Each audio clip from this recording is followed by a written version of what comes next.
In this TeamWork 5 employee tutorial, I'm going to show you how to add time to your time card. To do that, go to your top menu bar and click on Time. Once you arrive in your time section, your card might come up automatically. If it doesn't, go to your new top menu bar and click on Card. Now, if I need to add a shift that wasn't scheduled, I can go down to the bottom and click Add.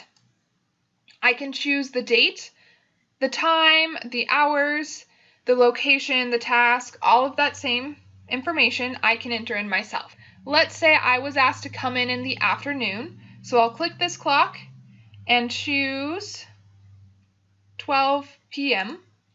and then I went until 4 because I was covering someone else. Notice that TeamWork 5 will automatically calculate those hours, and it has built me in a half-hour break.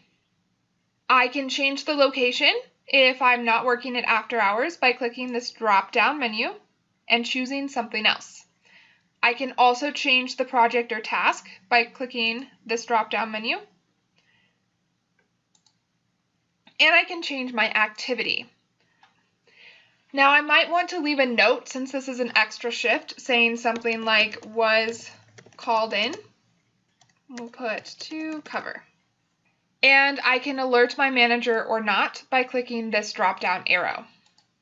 If I don't like this, I can choose Close. I do, so I'm going to go ahead and click Add. And now that new time has appeared on my schedule.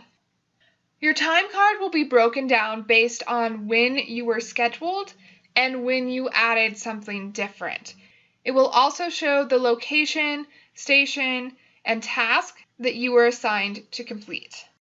And that's why I have different levels in my chart. And that's how you add a whole new set of hours to your time card.